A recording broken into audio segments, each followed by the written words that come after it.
নশ্বর এই পৃথিবীতে কেহই আমরা চিরদিন আঁকড়ে থাকতে পারব না। কেহ আগে আর কেহ পরে,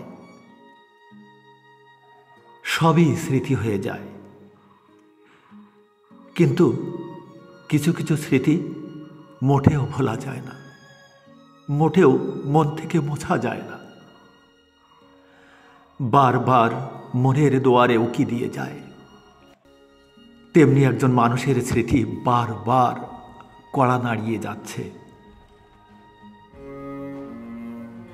নামটি মোসাম্মদ লুৎফুন্নেসা। আমার সহধর্মিণীর আম্মা, আমার শাশুড়ি আম্মা।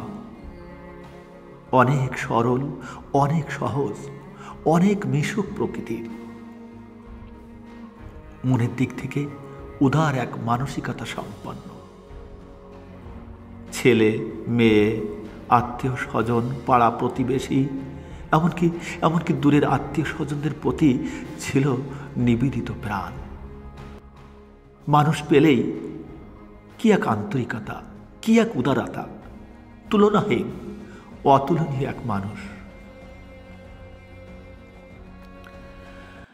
ওনার 6 মেয়ে, 6 জামাই।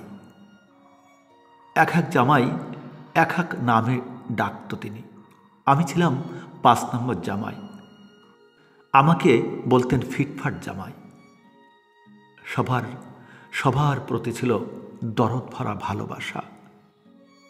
কাউকে তিনি এক চোখা বিচার করতেন না, এক চোখে দেখতেন না। বাড়িতে গেলে কি দিলে কি হয়, কি খাওয়ালে কি হয়, এ নিয়ে ব্যতিব্যস্ত হয়ে পড়ত। সীমাহীন যত্ন করতেন সবার। তিনি গত 16ই ফেব্রুয়ারি দিবাগত রাত 11টার সময় সকলের মায়া ছেড়ে অচেনা এক পথে, অচেনা এক জগতে প্রবেশ করেছেন। ইন্না লিল্লাহি ওয়া ইন্না ইলাইহি রাজিউন। সবাই তার জন্য দোয়া করবেন। হে আল্লাহ, তুমি তাকে জান্নাতুল ফেরদৌসের সুউচ্চ আসনটি বরাদ্দ করো, বরাদ্দ